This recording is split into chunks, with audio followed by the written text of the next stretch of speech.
इस प्रश्न में वो कहते हैं कि संलग्न चित्र में प्रदर्शित परिपथ में शक्ति क्षय या शक्ति ह्रास की गणना कीजिए। देखिए कोई परिपथ है हमारा, गोल बना दिया है इसको, नो प्रॉब्लम, किसी भी आकार में हो सकता है, चाहे तो गोल हो, चाहे वो सीधा सीधा हो, वर्ग के आकार में हो, त्रिभुज के आकार में हो, षटभुज हो, किसी प्रकार का भी हो हम कर सकते हैं। हम उसके मेथड पर अगर चलेंगे तो उसको सही हल हम कर सकते हैं। तो इसमें एक गोल शेप है, एक वृत्त के आकार का है, इसमें 4 प्रतिरोध चित्रानुसार जुड़े हैं। इसका केंद्र बिंदु वो है जिसमें 3 प्रतिरोध चित्रानुसार जुड़े हैं। चौथा प्रतिरोध इसकी परिधि पर कहीं जुड़ा है 5 ओम का, और इसमें 10 वोल्ट की बैटरी लगा रखी है। यहाँ पर 10 वोल्ट की बैटरी यहाँ इस में लगा रखी है परिपथ में, ठीक है, जिसका जो धन सिरा है वो ऊपर की तरफ है और ऋण सिरा वो नीचे की तरफ है। तो जो धारा है वो ऊपर की ओर प्रवाहित होगी, धारा ऊपर की ओर प्रवाहित होगी, ठीक है, कुछ इस तरह से। अब जरा देखो, सबसे पहले हम क्या याद करेंगे, शक्ति ह्रास पूछा है हमसे। शक्ति ह्रास इसका सूत्र क्या होता है, P equal to v square बटे r, P equal to v square बटे आर, ये सूत्र होता है इसका शक्ति ह्रास का। तो यदि पावर ज्ञात करेंगे तो V की वैल्यू हमारे पास होना चाहिए, R की वैल्यू हमारे पास में होना चाहिए। R का मतलब है इस पूरे परिपथ का तुल्य प्रतिरोध हमारे पास में होना चाहिए। अलग अलग ये प्रतिरोध है, इनको अलग अलग नहीं है, 5 ओम 5 ओम 5 ओम, ये तीन तो बिल्कुल बराबर है, नीचे वाला 2.5 ओम का है। तो मैं इनको अलग अलग नाम देना चाहूंगा। मैं इसको नाम दे देता हूँ R1, मैं इसको नाम दे देता हूँ R2, मैं इसको नाम दे देता हूँ R3। चलो इसको R3 कर लो नीचे वाले को, और इसको साइड वाले को कर लो R4। कितना, R4 बराबर 5 ओम, ठीक है। अब मैंने इनका नामकरण भी कर दिया है। अब देखिए मैं इसका तुल्य प्रतिरोध ज्ञात करूंगा, इस पूरे परिपथ का तुल्य प्रतिरोध ज्ञात करूंगा। तो मैं देखता हूँ धारा की दिशा क्या है, धारा कहाँ कहाँ से कहाँ को जा रही है। मैं देखता हूँ यहाँ पर, मान लीजिए बिंदु ए है, बिंदु ए है, ये इसका बिंदु बी हो जाता है, ये इसका बिंदु सी हो जाता है, और चलो इसको बिंदु मत मानिए, केवल यही बिंदु आप मानिए, इससे काम चल जाएगा, नो प्रॉब्लम।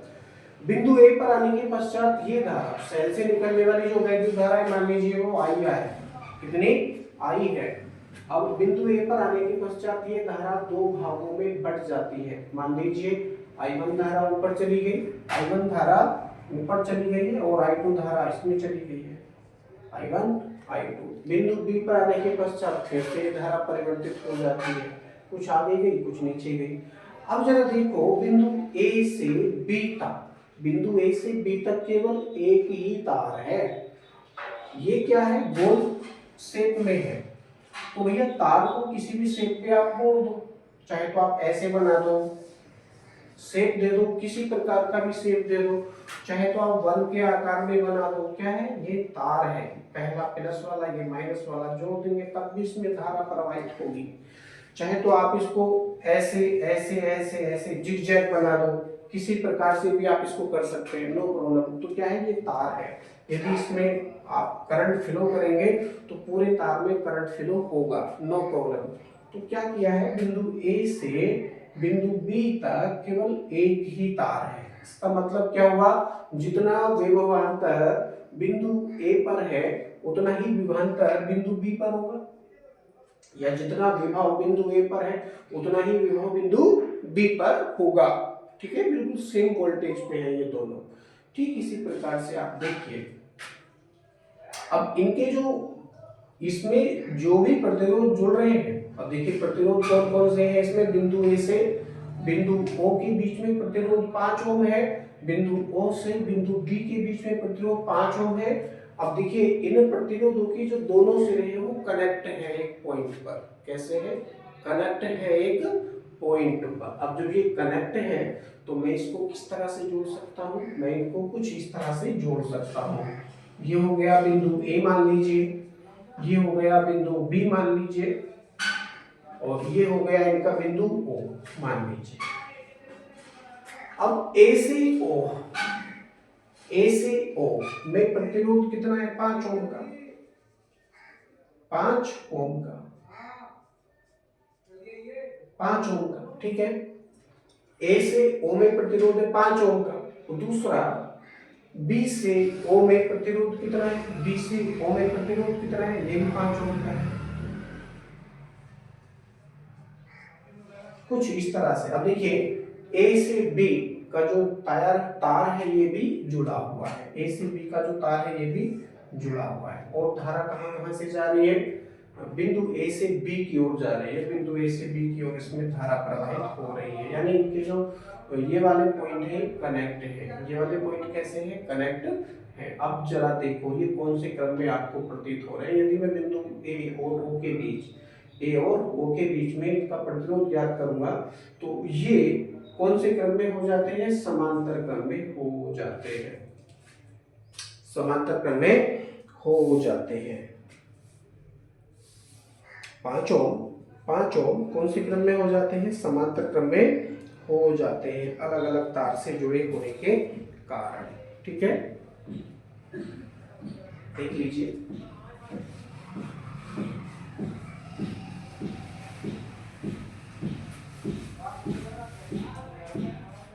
लिखेंगे प्रतिरोध,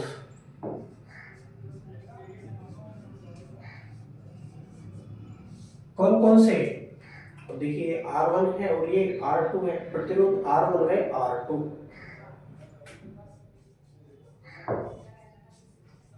अलग अलग तार से जुड़े होने के कारण समांतर क्रम में है, इसलिए प्रतिरोध क्या हो जाएगा, 1/R बराबर 1/R1 प्लस 1/R2, 1/R। ठीक है, कुछ इस तरह से ये हो जाएगा। करेंगे वैल्यू तो क्या प्राप्त होगा, 1/5 प्लस 1/5, तो 5 नीचे आ जाएगा, 1 + 1 ऊपर चला जाएगा। R की वैल्यू फाइंड कर रहे हैं तो R इक्वल टू क्या हो जाएगा, 5/2, काटेंगे तो आएगा 2.5, R इक्वल टू 2.5 ओम। इसका मतलब क्या हुआ कि R1 और R2 दोनों के स्थान पर हम अकेला 2.5 ओम का प्रतिरोध भी लगा सकते हैं, तो लगाइए, नो प्रॉब्लम, बिल्कुल लगाओ। इसको मैं हटा देता हूं, इसको भी मैं हटा देता हूं।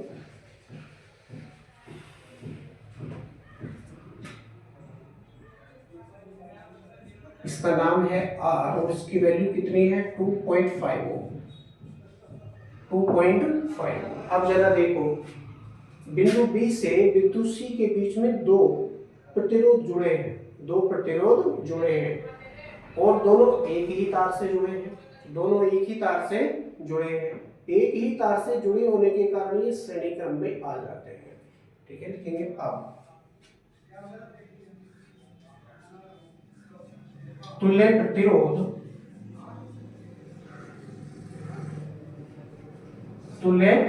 कौन सा, R, व प्रतिरोध नीचे कौन सा है, R3। कौन से क्रम में है, श्रेणी में, इसलिए इनके बीच में प्रतिरोध क्या हो जाएगा, R डैश करके आप इसको दर्शाइए, R डैश इक्वल टू क्या हो जाएगा, ये R प्लस R3 करेंगे तो क्या प्राप्त होगा, यानी 2.5 प्लस 2.5, यानी R डैश की वैल्यू 2.5 दूनी 5 ओम प्राप्त हो रही है, 2.5 दूनी 5 ओम। माने इन दोनों के स्थान पर अकेला 2.5 ओम का प्रतिरोध भी आप लगा सकते हैं, तो लगाइए, बिल्कुल आप करते चले जाओ, प्रतिरोधों को मिटाते चले जाओ, नो प्रॉब्लम। ये हमने ज्ञात किया है बिंदु B से C के बीच में, बिंदु B से C के बीच में हमने ये ज्ञात किया है। कुछ इस तरह से ये हो जाएगा।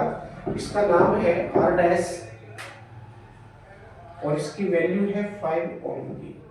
अब देखिए, सेल तो अपने स्थान पर लगा हुआ है, सेल से निकलने वाली धारा बिंदु B पर आकर दो भागों में बढ़ रही है। अब इस समय कुछ आगे चली गई, कुछ नीचे इसमें आ गई है। वोल्टेज बिंदु B पर जो है वो वोल्टेज, मतलब अगर हम यहाँ देखें, यहाँ इस पॉइंट पर और इस पॉइंट पर देखें तो इन दोनों ये कनेक्शन सब एक ही तार से हो रहे हैं, है ना। तो इस पॉइंट पर जो वोल्टेज है वो इस पॉइंट पर रहेगा। दूसरा, जो पॉइंट वोल्टेज इस पॉइंट पर है वो ही वोल्टेज इस नीचे वाले पॉइंट पर होगा, और इनका कनेक्शन भी बिंदु सी से हो रहा है, बिंदु सी से हो रहा है। यानी 5 ओम और ये वाला 5 ओम अलग अलग तार से जुड़े हैं, अलग अलग तार से जुड़े होने के कारण ये समांतर क्रम में आ जाते हैं। लिखेंगे आप तुल्य प्रतिरोध, तुल्य प्रतिरोध कौन सा नाम है इसका? R dash. वह प्रतिरोध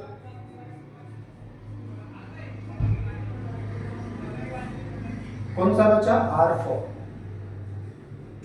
कौन से क्रम में आ जाते हैं? समांतर। इसीलिए पूरे परिपथ का तुल्य प्रतिरोध, पूरे परिपथ का तुल्य प्रतिरोध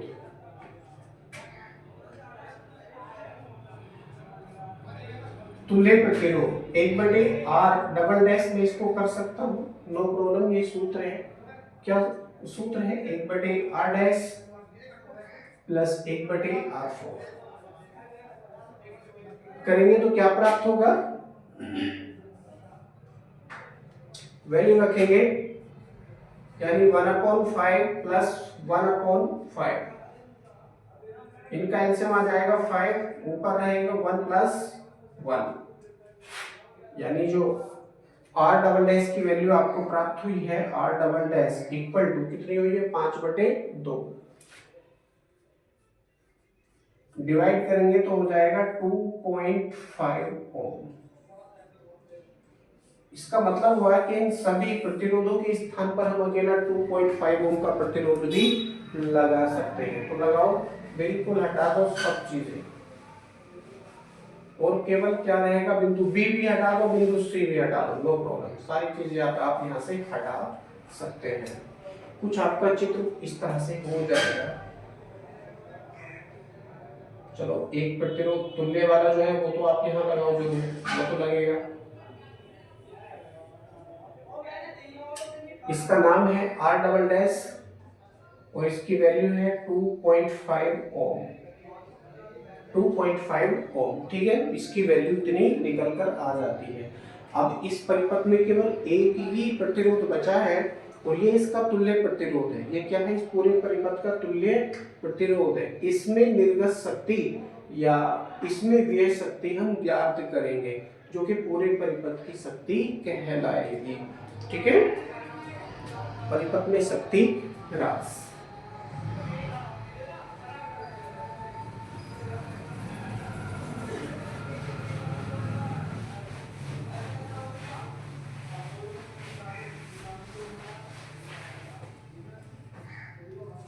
लिखेंगे इस लेखा चिन्ह लगाकर, परिपथ में शक्ति ह्रास।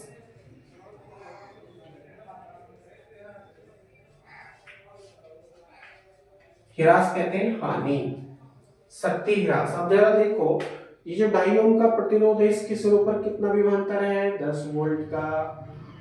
क्यों? क्योंकि डायरेक्टली एक ही तार है, दोनों के बीच में कोई और तार नहीं है। तो जितना वोल्टेज आ रहा है उतना वोल्टेज 2.5 ओम के प्रतिरोध के सिरों पर पहुंच रहा है। ठीक है, तो क्या सूत्र है? P equal to V square बटे R, यानी V स्क्वायर बटे R के स्थान पर R डबल डैश करेंगे तो V की वैल्यू कितनी आपके पास में है? 10। स्क्वायर है तो 2 बार करके लिखेंगे, बटे, और R डबल डैश की वैल्यू 2.5, 2.5 दशमलव हटाओ तो ऊपर क्या बढ़ेगा? 0। ये 25 हो गया, इसको काटेंगे 25 चौके 100, 4 बार कटेगा, 4 का आप 10 का गुणा करेंगे तो 40 हो जाएगा। यानी P की वैल्यू कितनी हुई है? 40 वाट। परिपथ में शक्ति हानि जो हो रही है वो 40 वाट की शक्ति हानि या शक्ति ह्रास हो रहा है। ठीक है, इसका सीधा सा ये मतलब निकल कर आ जाता है। ओके, ये न्यूमेरिकल एग्जाम्पल्स आपके बिल्कुल कंप्लीट हो चुके हैं। अब हम अगले वीडियो से करेंगे एनसीईआरटी सॉल्यूशन। बहुत ही इंपॉर्टेंट क्वेश्चन है और आपका पूरा सिलेबस एनसीईआरटी से संबंधित है। तो एनसीईआरटी वाले जितने भी क्वेश्चंस आपको मिलते हैं कहीं पे भी, आप उनको ज़्यादा ध्यान से करेंगे, ठीक है, क्योंकि जो आपका क्वेश्चन पेपर है वो एनसीईआरटी में से ज़्यादा बनेगा।